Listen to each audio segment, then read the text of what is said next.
Hey, what is going on, everybody? Welcome into the Saturday edition on my YouTube channel. Hope you guys have had a great week. Hope you guys enjoyed that Thursday night game and you're ready for all the college games today, all the games tomorrow. We are officially have kicked off the second half schedule of the NFL season. It's kind of mind-blowing to me that we're already at this point. The season has flown by. So why don't I just go ahead and get into this video and dive into that reaction from the Thursday night game. In a complete upset, the Dolphins handled their business against the Baltimore Ravens, winning 22-10. Let's just start with the Ravens side. They just couldn't get anything going. They marched down the field at the beginning of the beginning of the game, and were able to get those 3 points. Seemed like this was going to be their type of night where they were just going to be able to, even if they didn't get touchdowns, they're going to score points on every drive and win. And then they completely stalled going forward. I mean, they end up, I believe it was the second drive where they went down, and then Justin Tucker missed a field goal. And after Justin Tucker missed that field goal, I think I just gave bad juju for the Ravens for the rest of the game. The Dolphins were just, all out blitzing all night, and they had no answer to it. I have no clue what the game plan was because everything was so horizontal. That's one thing that was frustrating me watching the Ravens offense. There was no vertical attack. It was either just screens, their running attack, or just slants. They have Hollywood Brown. Why are you not taking at least one deep shot to him? It did not make much sense to me. And one last note on the Ravens too. Somebody pointed out too, it kind of actually made sense. They kind of came out flat, this was one of the reasons why I took the under on Thursday night. Was they did play 98 snaps against the Vikings in that overtime win on Sunday. So that team was pretty exhausted going into that game. And then, as you heard the announcers talk about, it was a humid night, so players were probably dealing with some cramping issues. So maybe we should have saw the Dolphins at least keeping it close, maybe getting the upset, but not like this. The Dolphins were, after that, like I said, after that missed Justin Tucker field goal, the Dolphins had basically control of this game. They just started looking like the Ravens defense was gassed. And, you got to give credit to the Dolphins. They did what they did. That defense completely balled out. Xavier Howard, what a playmaker. That strip fumble, he picked it up. And the way he if you guys go back and watch it, when he's making that fumble recovery return, he's on the sideline, and he literally a beautiful jump cut right into a rushing lane, and he takes up and sprints up to get the touchdown. It was beautiful. So, I almost jumped out of my seat watching that, how he did that. So go back and watch that if you did not notice that on his return. And then I don't know what is going on with the Dolphins, though. With that being said, the Dolphins' offense is still kind of a mess. It's still surprising they were able to win like they did. They definitely did it because of their defense. I don't understand why Tua didn't play last week or started this game, because there were some throws that you were like, what the heck just happened? That must be his finger that he's got hurt. But he still was able to deliver on some throws, especially basically the dagger that he threw to Albert Wilson when he was wide open. So I don't know what's going on there.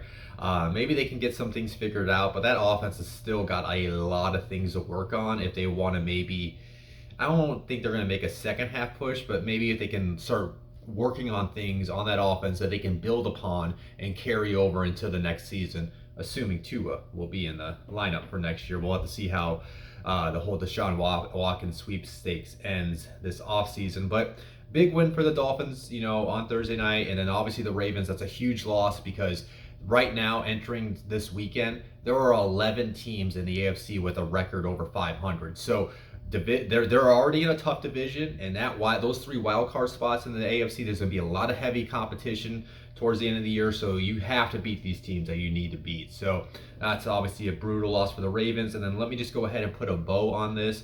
As everybody knows, I give out my prospect encyclopedia player of Thursday Night Football, and I'm giving that to the young safety Javon Holland. This kid has really stayed out to me over the past month. Anytime I have watched the Dolphins play, he's making plays after plays every single week, and then he put together a whole game on Thursday night. He was a part of those all-out blitzes. You saw him quite often on Thursday night, and he ended up with 5 tackles. He had 4 solo of them. He had a tackle for a loss. He did get a sack. He had a quarterback hit. He had 4 quarterback pressures, and he also had 2 pass deflections. So he was getting his hands on the ball, and Titans decided he's always going to make an appearance on my show with the sneezing over there. Maybe he was allergic to Javon Holland's pressures or something like that. But yeah, I thought Javon Holland showed some nice things on Thursday night. I think they got themselves a good safety. He's already looking good as a rookie, and I think he's going to get better as this year progresses.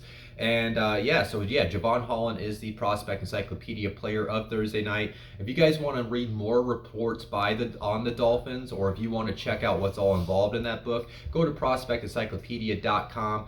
You can read into it. The entire PDF's $15. If you're a Dolphins fan, you only want to read the Dolphins stuff, you can get the Dolphins section for $1. As I always say too, you can download the Bucs section for free. It gives you a little preview of what you can expect in the Prospect Encyclopedia. If that impresses you, then you can go ahead and make the full purchase. So with that being said, why don't I just go ahead and start diving into the rest of these Week 10 matchups. Obviously, you guys know I do start with the 1 p.m. games and the 4 p.m. games and the Sunday night game and the Monday night game. First game I'm going to talk about, we got the New Orleans Saints traveling up to Tennessee to face the Titans.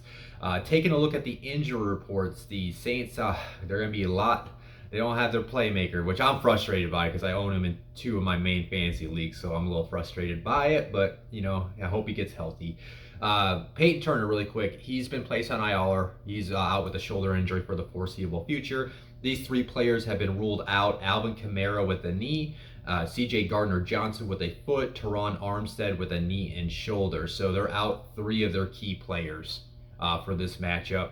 And then Ty Montgomery's out with a questionable with a hamstring, and Carl Granderson is questionable with a shoulder injury. And then on the Titans side, Dane Cruikshank is out with a knee, as well as David Long with a hamstring and Greg Maben with the ankle.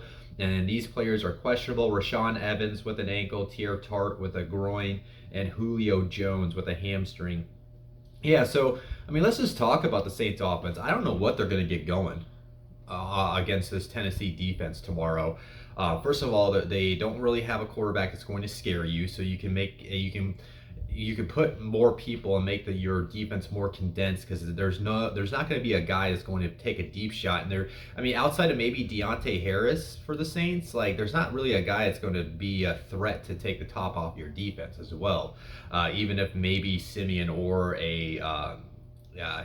Taysom Hill wanted to try to take a deep shot to one of them.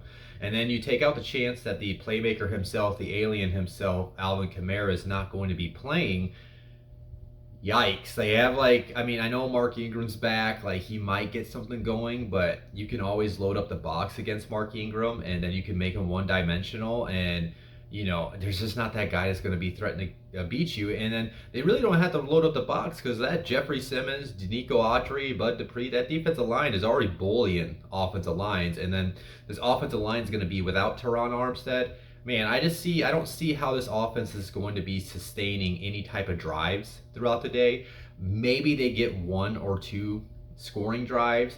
If this offense is going to find any success, they are going to need their defense to completely ball out and give them good field position throughout the day, because otherwise this could get ugly quick if their defense doesn't come to play, because I don't see how this offense is going to be successful, especially without Alvin Kamara. I think it's going to be a rough outing for New Orleans.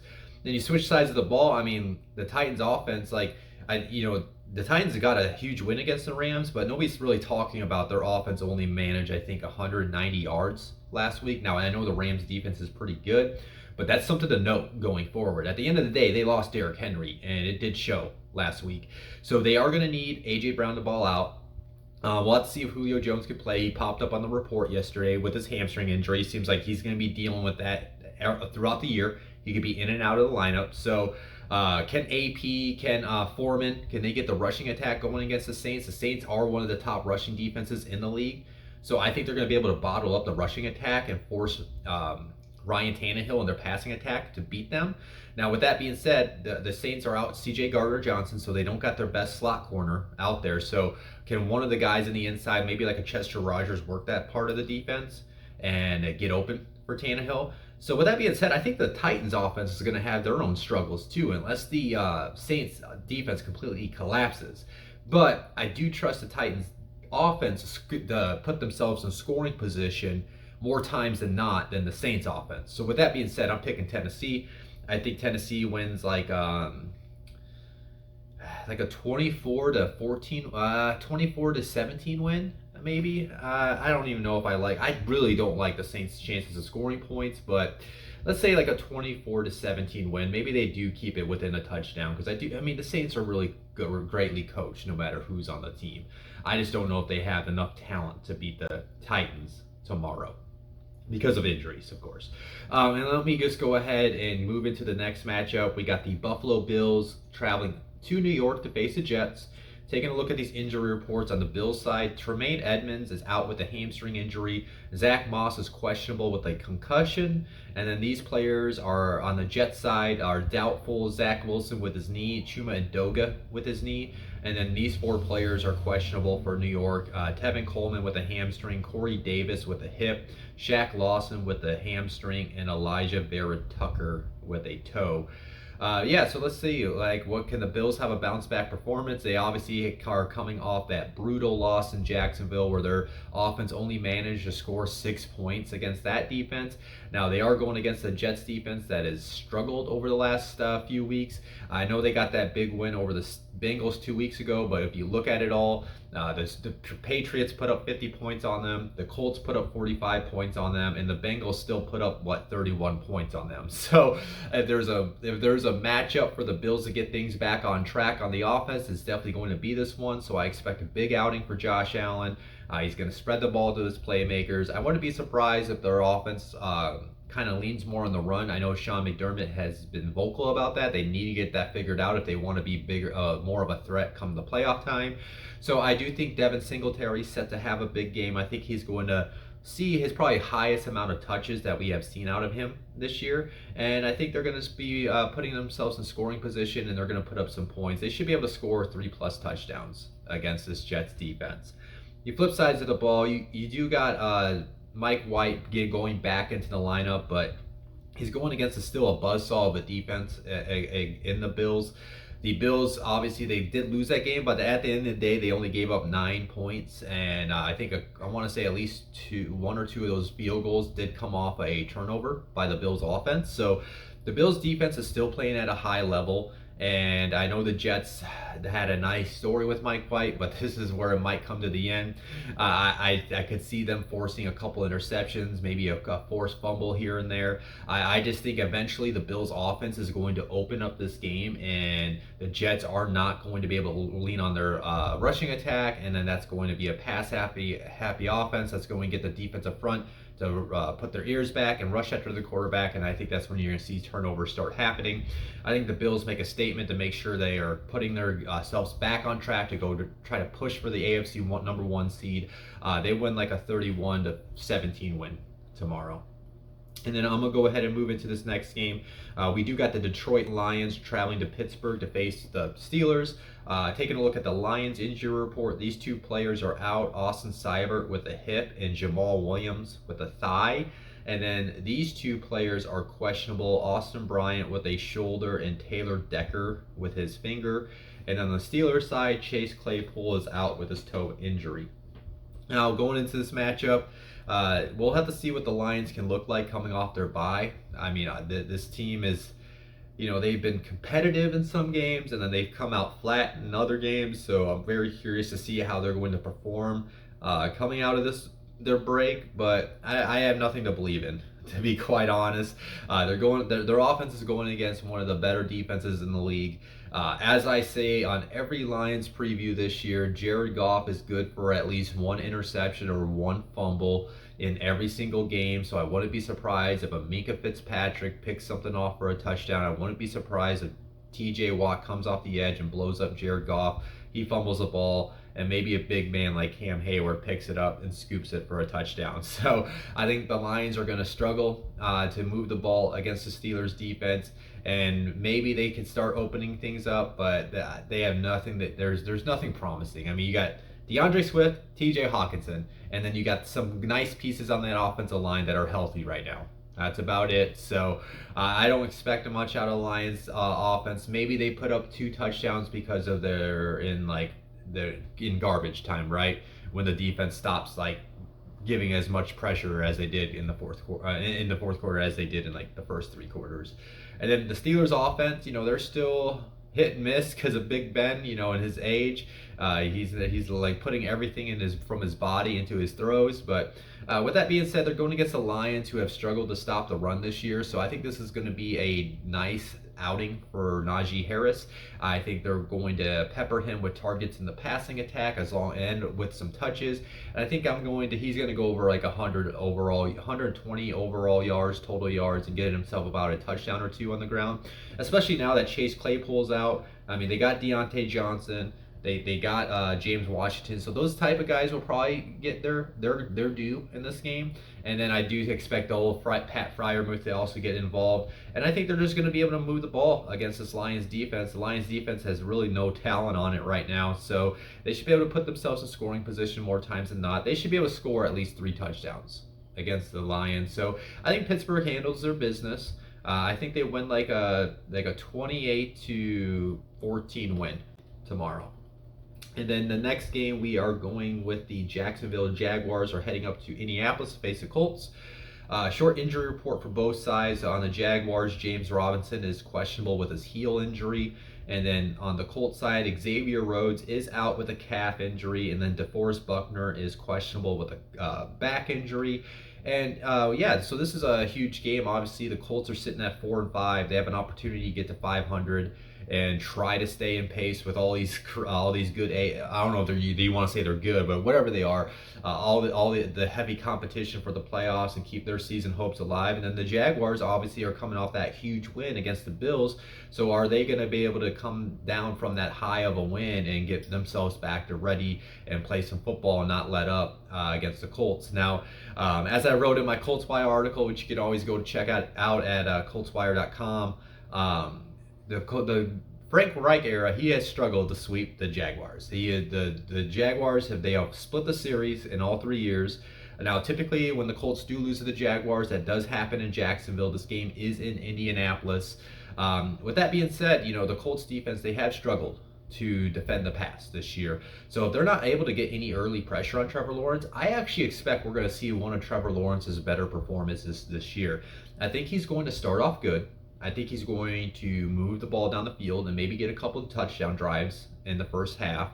But then what I think is going to happen is as the second half progresses, I think that defensive line is going to start heating up and they're going to start getting some pressure. Kwity Paye is coming off his best game as a rookie. And I think they're going to start getting some pressure on Trevor, get some sacks to end drives, or maybe force him into some decisions that can result in turnovers in the second half of the game. And on the Colts side, I think they're just going to keep on humming. It's the healthiest this team has been this far. They got the offensive line are coming off their best game, so I think they're going to be able to get the running game going with Jonathan Taylor and Nyheim Hines. And then what that's going to do, that's going to allow the play action shots to open up for Carson Wentz. I think he's going to go over 300 yards against this defense, have 2+ touchdowns. And I think I'm going to go ahead and call my shot. T.Y. Hilton's back in the lineup. You're going to see at least a 50-yard plus touchdown for T.Y. Hilton tomorrow. I do think the Colts handle their business. It's going to be a close game in the first 3 quarters. And then the Colts defense makes a big-time play in the 4th quarter. They give their offense the ball, and then the offense goes down, scores a touchdown to open up the game. Colts win a 31-21 win tomorrow. Next game, we got the Tampa Bay Buccaneers are traveling up to Washington to face the football team. Taking a look at Tampa Bay's injury report, these 2 players have been ruled out: Antonio Brown with an ankle and Rob Gronkowski with a back. These 3 players are questionable: D. Delaney with an ankle, Chris Godwin with a foot, and Jason Pierre-Paul with a shoulder and hand. Taking a look at the football team's injury report, these 3 players have been ruled out: Curtis Samuel with a groin, Montez Sweat with a jaw, Benjamin St. Juste with an illness and concussion. And then these 3 players are questionable: Diami Brown with a knee, Sam Cosmi with an ankle, and Samus Reyes with a hip. So taking a look at this matchup, starting with, who do I want to start with? Like the football team, I guess, since I'm looking at them, their offense, I don't know what to expect, quite honest. Like they have really no identity on their offense. They're not a team that's going to be like, oh man, I gotta watch out for their passing attack. They got scary Terry McLaurin. Ricky Seals-Jones has been a nice little plug and play for Logan Thomas, but other than that, who does the defense really have to, respect? So, and Taylor Heineke, he can be a hustle quarterback and show some good things at times, but other times most of the time he's just missing and overthrowing his guys. So I expect Todd Bowles is going to heat up pressure and develop with some exotic blitzes against Taylor Heineke, and they're just going to shift coverage to Terry McLaurin's way, and they're just not going to allow that to happen. And then their offensive rushing attack hasn't really got anything much going with Antonio Gibson, and then they also got J.D. McKissick, who's more of the receiving back. But either way, those running backs haven't got much going on the rushing attack this year.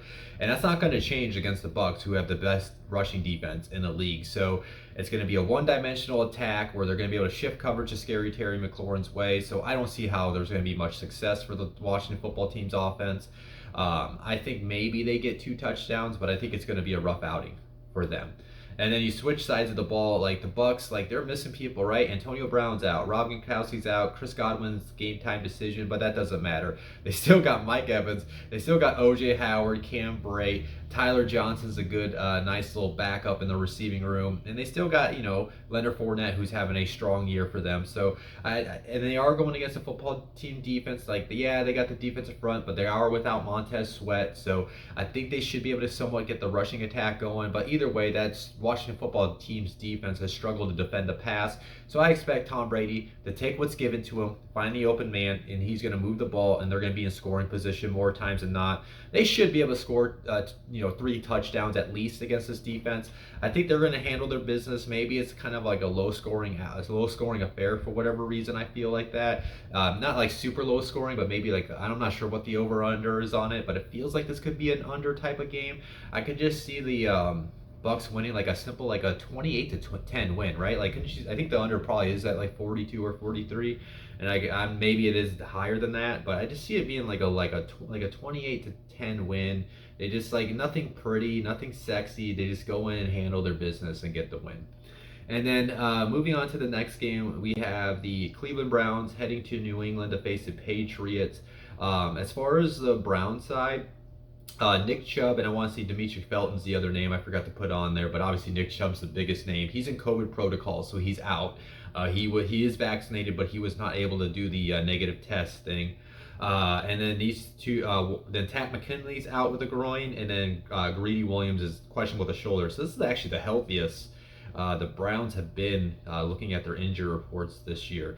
And then again, I don't know if the Patriots are freaking playing games with their injury reports. I don't like it from a betting aspect, from a game picking aspect. It's like it feels like they list all these players and then most of them end up being active. But let me just go ahead and go over them. Jamie Collins is doubtful though with his ankle injury, and then these number of players are questionable for New England. Damian Harris with a concussion, Gunnar Olszewski with a concussion, Ramondre Stevenson with a concussion, Jake Bailey with a knee, Jawan Bentley with a ribs, Nick Folk with a knee, N'Keal Harry with a knee, Dante Hightower with an ankle, Shaq Mason with an abdomen, Jalen Mills with a thigh, Jonnu Smith with a shoulder, and Kyle Van Noy with his groin. So, yeah, as you can notice, like, some notable names on the offense and defense side of the ball. Even their punter and kicker are listed with an injury. So this is an interesting game because Nick Chubb being out definitely makes it different. Because like Dearness Johnson is a very good backup running back. Like he came in and did his thing on that Thursday night game a couple weeks ago. But Nick Chubb's on a whole nother level. He's a top 5 running back in this league. On any given moment, he's going to be able to take a screen or a handoff, and he could take it 60, 70 yards to the house and open up the game. So they don't have to respect the rushing attack as much. Now they do need to make sure they don't let Dearness Johnson run all over them. But if they can somewhat keep that in check and force Baker to beat them, that's where I definitely like the chances for the Patriots. Now, Baker's coming off a decent game. He took what was given to him, but it wasn't like they won the game because of Baker. Now, this is going to be a game they're probably going to have to win because of Baker. So this is going to be one of those money games everybody keeps on talking about. This is a year Baker's trying to prove that he should get whatever contract that he is seeking. Well, if Baker wants that contract, this is the game he has to come out and ball out, because they're going to keep the running game in check. And if he wants to keep his team's playoff hopes and the best chances to make it to the postseason, and if he wants to have a statement game where he can take him and his agent can take to the front office and be like, listen, this is why you should pay him. It's this game. You have to go into Bill Belichick's home and pick him apart with your arm. So can they do it? I think there's going to be some success. I think there's going to be at times where they are going to be able to work the ball down the field with Donovan Peoples-Jones, Jarvis Landry, and his multiple tight ends. I think all three of them will be involved. But I do think, Bill Belichick's a great mind, right? So he's going to be able to come up with some type of pressure, some type of blitz package that's going to confuse Baker, and they're going to be able to end drives on sacks, and maybe they do force Baker into those bad decisions, and he ends up in a turnover. But with that being said, I do think they should be able to put together 2 to 3 scoring drives throughout the game. Now, you flip sides of the ball, the Patriots offense is going to more than likely, I'm not sure, Damian Harris and Ramondre Stevenson are currently in concussion protocol. They're listed as questionable, but I think they have to be cleared today, so do stay tuned for that. Now, those 2 players are out. I mean, they're going to have to rely on Brandon Bolden, who's an all right backup running back. So, as we all know, though, the Patriots like to depend on their rushing attack. So, I could see the rushing attack not be able to deliver without their top 2 backs in the lineup, and I do like the Browns' defensive front to be able to help contain that as well, with Myles Garrett and Jadeveon Clowney, and then you got the guys in the middle that are playing really well. So I think they're going to be able to keep that in check, and it's just kind of like Baker, right? Can Mac Jones win this game for New England? So I think that's where it's going to come down to, and I think Mac will be able to put together some drives. But that secondary is getting better and better for Cleveland as they get healthier, right? Denzel Ward, Greg Newsome, and then they got Troy Hill in the slot. Like, those guys are starting to come onto their own. John Johnson in the safety spot. So I think they're going to get Mac Jones a couple times. And I think Myles Garrett, this is going to be where he can come up and make some big-time plays to add to his Defensive Player of the Year resume, and maybe get a couple sacks that result in maybe a fumble or two, or maybe he forces Mac into an early decision that results in a turnover. So I do think they're going to maybe get a couple drives, scoring drives, maybe 2 to 3 scoring drives, but I think the Browns are going to come up and make a big-time play in the fourth quarter to help get the victory. Yes, that's where I am going to go ahead and put a bow on this. I was debating on this all week because I was like, man, I kind of like the Patriots if Nick Chubb's out, but the Patriots are more likely going to be out their running back, so I'm kind of going down to who do I trust between the quarterbacks right now. I know Mac Jones has showed some decent things, but I'm going to go with Baker. I think he's going to show up tomorrow. They win like a 24-21 win tomorrow afternoon. And then let me see here, guys. I think this is the last 4 p.m. game. Yep. All right, so this is the last 4 p.m. game. It's not 4 p.m. game. Last 1 p.m. game. We got going on. We got the Atlanta Falcons traveling to Dallas to face the Cowboys. We got a little Dan Quinn, the defensive coordinator for the Cowboys, was the Falcons head coach last year before he got fired. So we got a little revenge game factor. So I'm kind of leaning towards that, spoiler alert. But yeah, so let me dive into the injury report for the Atlanta. Kendall Sheffield is out with a hamstring injury. These 3 players are doubtful. Steven Means with a knee, Lee Smith with a back, and Jonathan Bowler with a back. And then John Kaminsky is questionable with a shoulder injury. On the Cowboy side, Randy Gregory hurt his calf in practice this week, so he's out. He's expected, I believe, to miss at least maybe a couple more games. Tyron Smith is out with his ankle injury, and then these 2 players are questionable. Cedric Wilson with a shoulder, and Will Greer with a knee.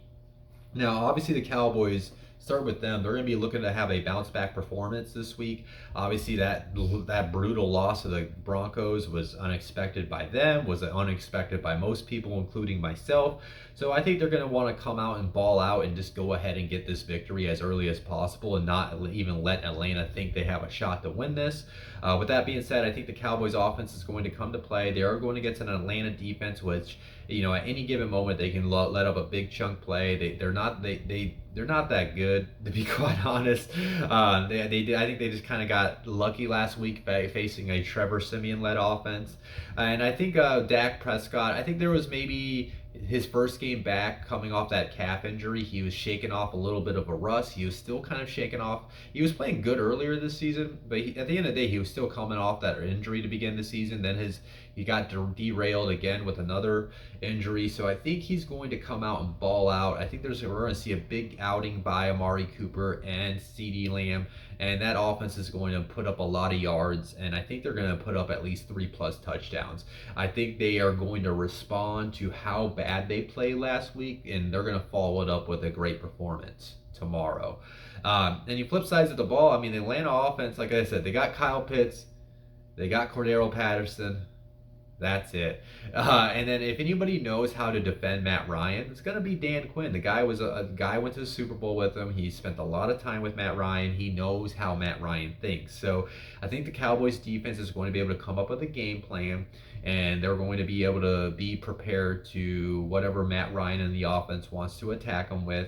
With that being said, that Cowboys defense is still suspect of giving up some plays. So I think there's going to be maybe 2 to 3 drives where Matt Ryan is going to be able to connect with Kyle Pitts on some passes. He can get Cordero Patterson in some open field touches, and they're going to be able to move the ball and put themselves in scoring position. Now, I think that's what's going to come down to, is if they can convert those drives from field goals into touchdowns. So if they're able to convert it into touchdowns, maybe this could be an interesting game. By the time that, man, I'm losing my voice already, guys. By the time that we do get to the fourth quarter, but I think the Cowboys are just gonna come out and handle business. I really do. Like, I can definitely see this being a close game coming down to the fourth quarter, whoever has the ball last, but I'm not really feeling that. I'm really feeling like the Cowboys are just gonna come out and make a statement game, take care of a right now 7th seed in the playoffs, and they're gonna win like a 31-24 win. Maybe it is that's still a close game. It's a touchdown. It's a 1-game score, but I think they come out and they win. They get their victory at home tomorrow. So now I'm going to be moving into the 4 p.m. games. First game I'm going to talk about, we have the Panthers traveling out to Arizona to face the Cardinals.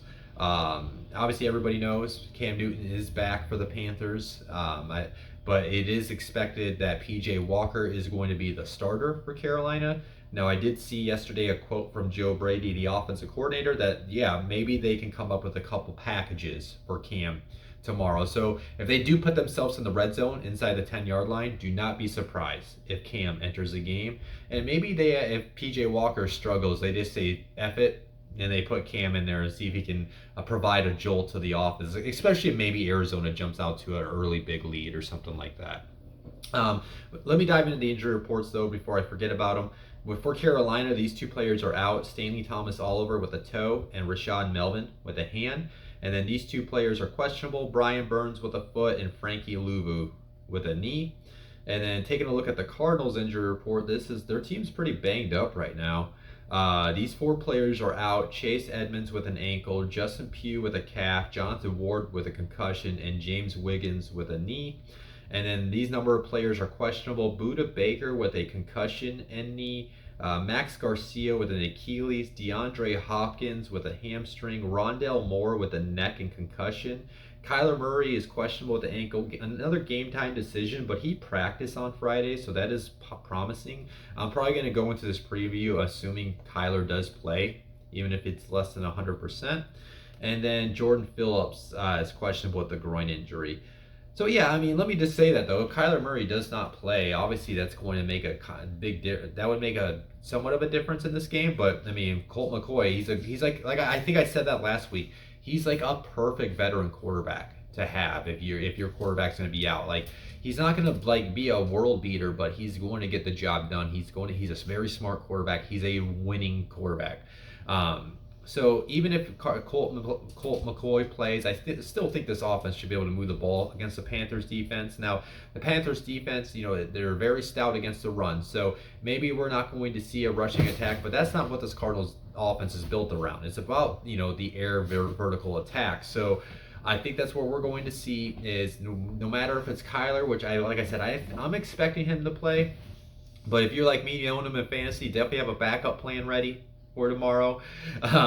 But with that being said, I think they're going to be able to move the ball against this Panthers defense through the air. We'll have to see who plays in that wide receiver room, but AJ Green is back, so I can see this being a big AJ Green game for sure. And obviously Christian Kirk's going to get his, Zach Ertz can get his as well, and then now it's the James Conner show with Edmonds being out, so he'll be involved in the screen games too. So I think the Cardinals offense should be able to put up 3+ touchdowns against that defense.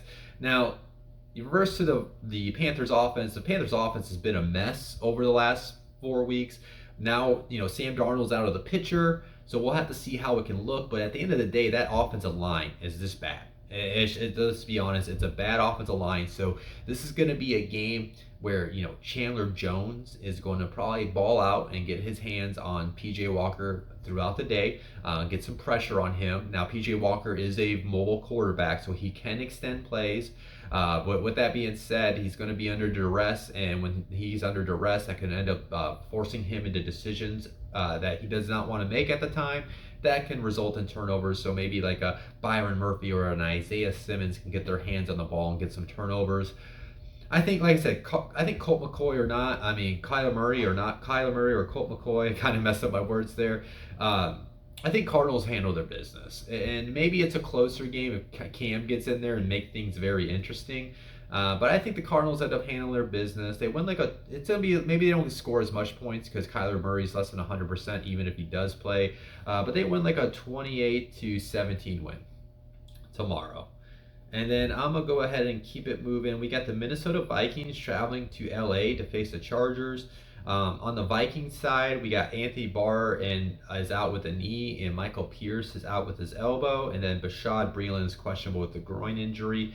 And then on the Chargers side, Ryan Smith's out with a knee, and then these two players are doubtful. Michael Davis with a hamstring, and Justin Jackson with his quadricep.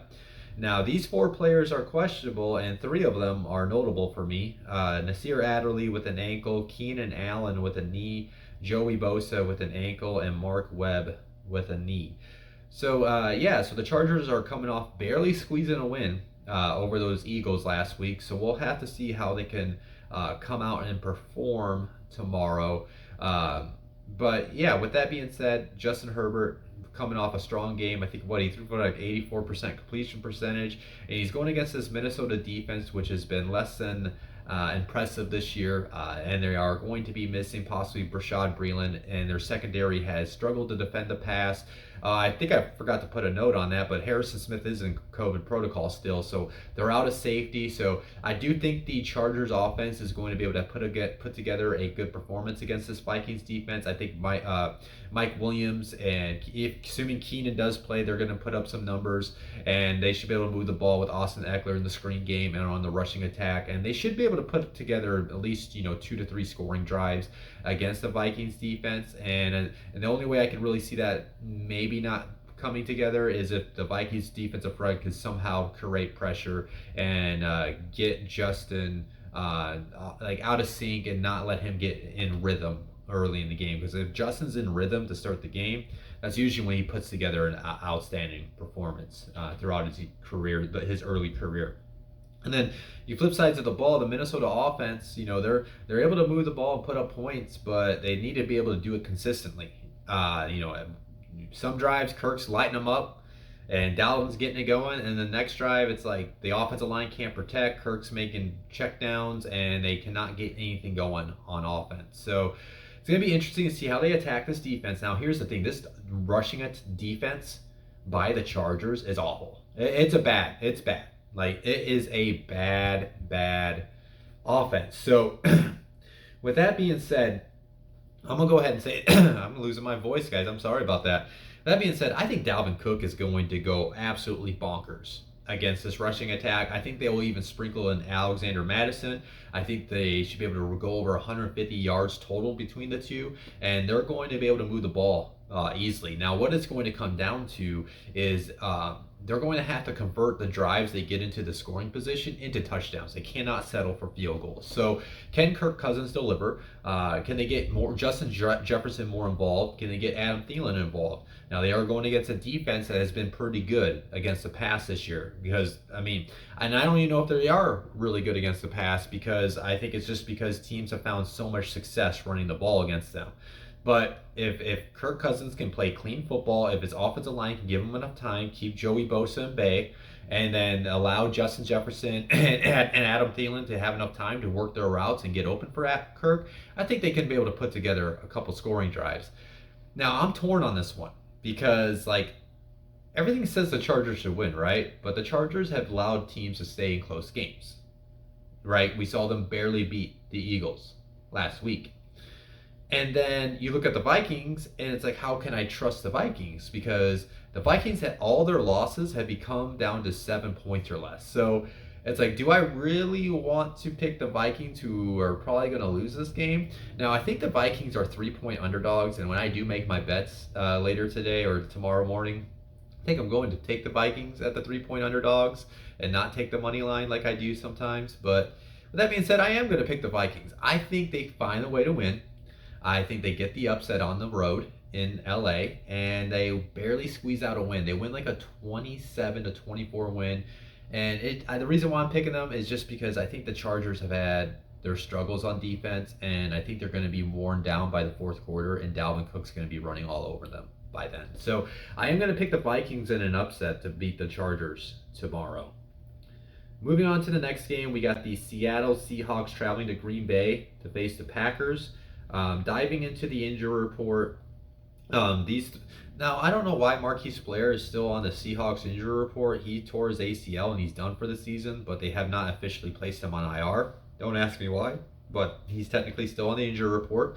Bless Austin is out with a personal reason, and Cody Barton's out with a quadricep, and then Al Woods is listed questionable for a non-injury related reason. And then on the Packers side, Aaron Rodgers is technically in COVID protocol. Today's the day we're supposed to hear if he's going to play or not. Obviously, if Aaron Rodgers doesn't play, this is going to be a completely different outing for me, how I feel about that. But with that being said, here's the rest of the injury reports for the Packers. These three players are doubtful. David Bakhtiari with his knee, Dominique Daphne with a hamstring, and Kingsley Keke with a concussion. And then these three players are questionable: Kenny Clark with a back, Equanimeous St. Brown with an ankle, and Eric Stokes with a knee. So I guess let's just start with the Packers offense. They are going against a Seahawks defense that has improved as the season has gone on.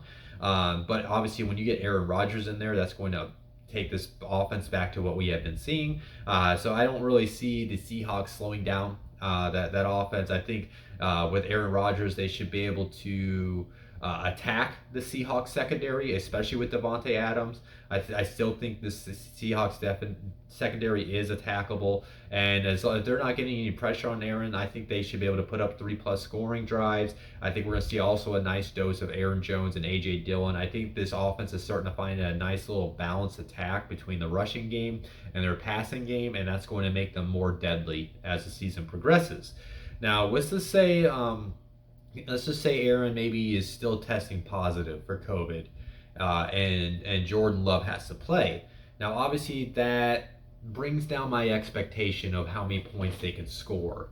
But I will say this: I know everybody's kind of crapping on Jordan Love. He had that rough 3 quarters, but if you take out, and obviously you can't take it out; it's still counted. But if you take out that interception he had in the 4th quarter, and you look at what he did in that drive up until the interception, and then you look at what he did on their only scoring drive in the 4th quarter, I mean, he was making some good throws. You guys got to keep in mind, he hasn't played football since 2019, real football.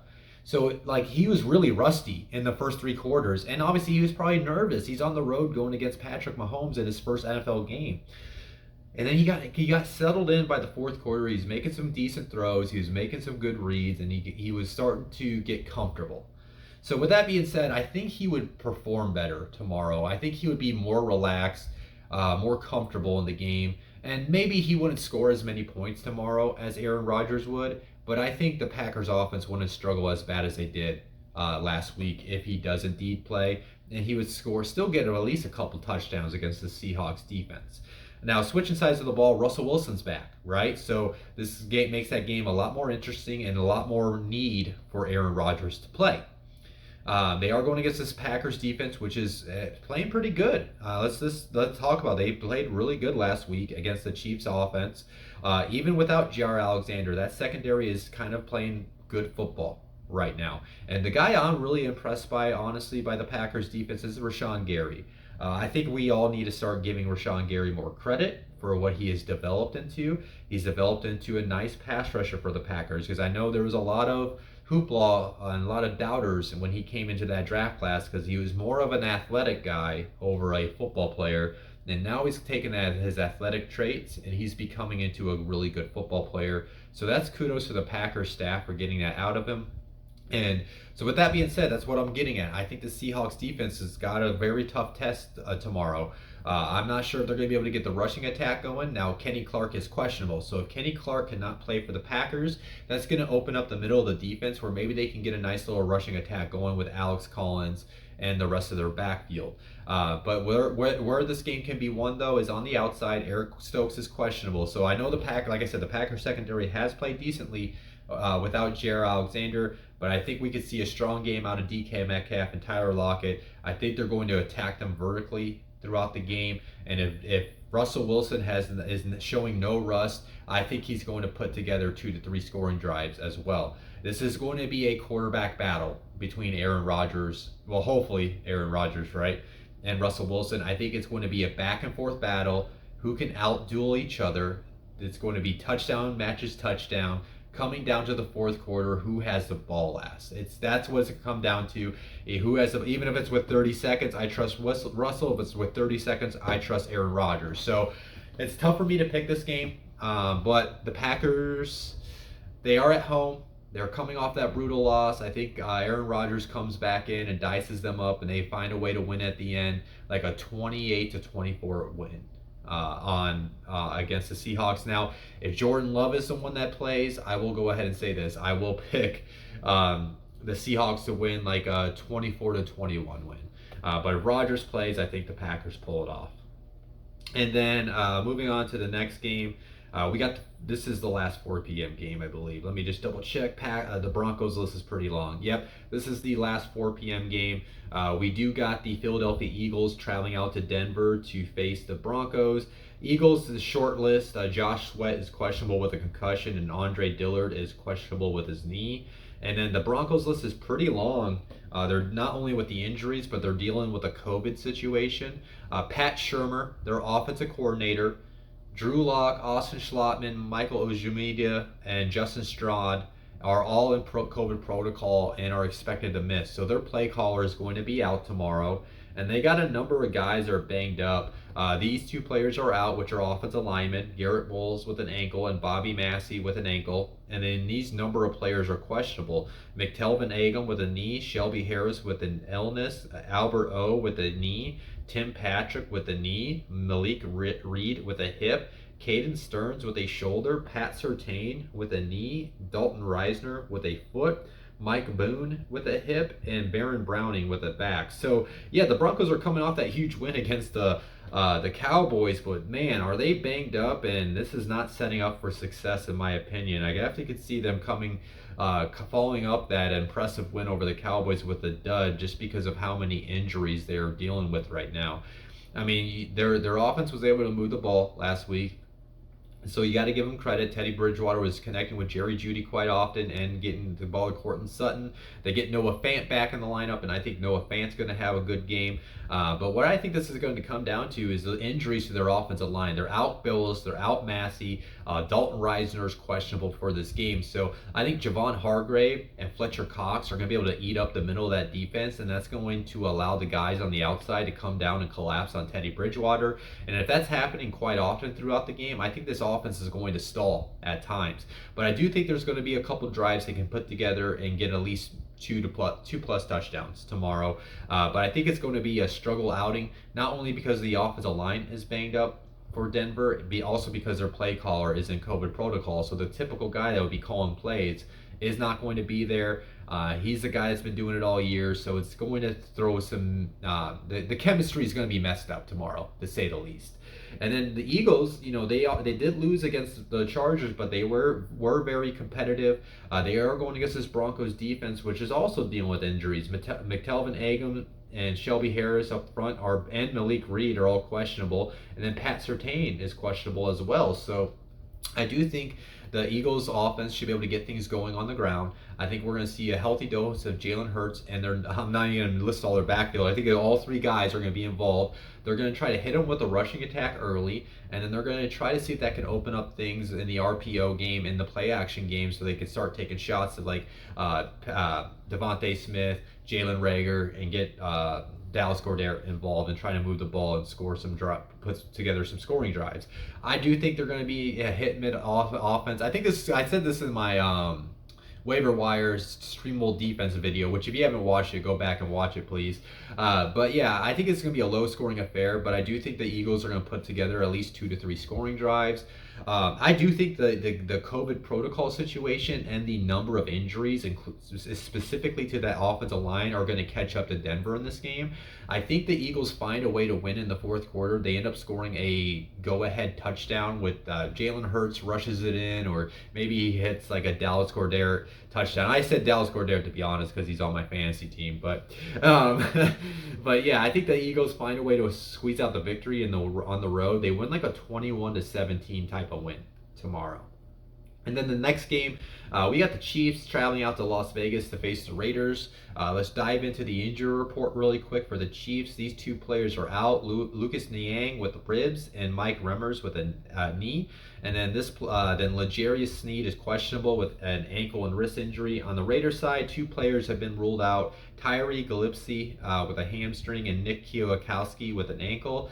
And then these 2 players are doubtful: Keyshawn Nixon with an ankle and Amik Robertson with a hip. Now, let's just start with the Chiefs offense. Like, they're having their struggles, right?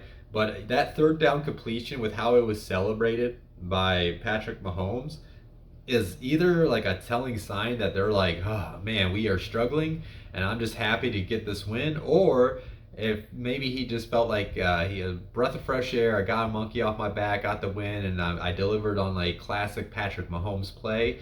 And I kind of think that might have gave him somewhat of confidence entering this game. Now they are going against this Raiders defense, which has been pretty good for most of the year. Max Crosby and Nick Ngakwe, can they make their presence known against the Chiefs?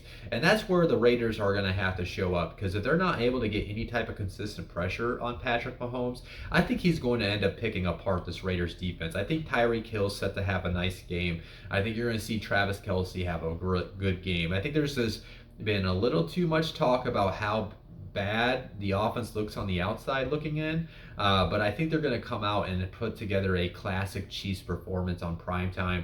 I think Patrick's going to go for over 300 yards and 3+ touchdowns against this Raiders defense, and I just think it's just because I feel like all the outside noises, we saw it, they didn't put together a really good performance last week, right, like the Raiders did. I think the outside noise is starting to catch up to this Raiders team. Like I keep on mentioning too, this AFC is heavily crowded. You need every win that you can get. The AFC West is open for the taking right now, and the Chiefs can bounce back and still win this division and give themselves a home playoff game. So I think the Chiefs offense is going to come to play and light up the Raiders defense for the majority of the night. With that being said, though, the Chiefs defense, they are coming off their best performance. I think they're going to enter this game with a lot more confidence, and I think they're going to be able to look at what the Giants did to the Raiders offense last week and kind of go to try to repeat that success. With that being said, I think the Raiders could potentially have a bounce back game on offense against the Chiefs defense, because if you look at the whole season, the Chiefs defense has been bad for the majority of the whole season. Derek Carr is not a rookie quarterback. I mean, I know Jordan Love wasn't a rookie, but basically a rookie, like a first game starter. Derek Carr has a number of games underneath his belt, and they get the deep threat in Deshaun Jackson, which should hopefully, for their offense, kind of replace what they lost in Henry Ruggs, because that was apparent. Like, Henry Ruggs was opening up a lot of things in that offense, and I mentioned that last week in my weekly preview. is going to be more of a condensed offense. But now with Deshaun Jackson, we'll have to see. But Deshaun can get hurt at any time, right? So I can see this Raiders offense having a bounce back game, though. I think they should be able to put up 2 to 3 touchdowns. I just don't think it's going to be enough because I really had this weird feeling we're going to see a classic Chiefs performance on Sunday night. I think we're going to leave the night with people wondering, like, oh no, is we all thought because with Buffalo, how they kind of fell back, right? I know there's still the Titans there, but the Titans don't have Derrick Henry. I could see this. I could see after this Sunday night game, people being like, oh no. Are the Chiefs back? Are the Chiefs the class of the AFC once again? So I'm picking the Chiefs to win. I think they win like a 35-24 win on Sunday night. And then moving on to the Monday night game, we got the Rams traveling to San Francisco to face the 49ers. This is the practice reports from yesterday. Obviously, these are not finalized. Those will come out some point today.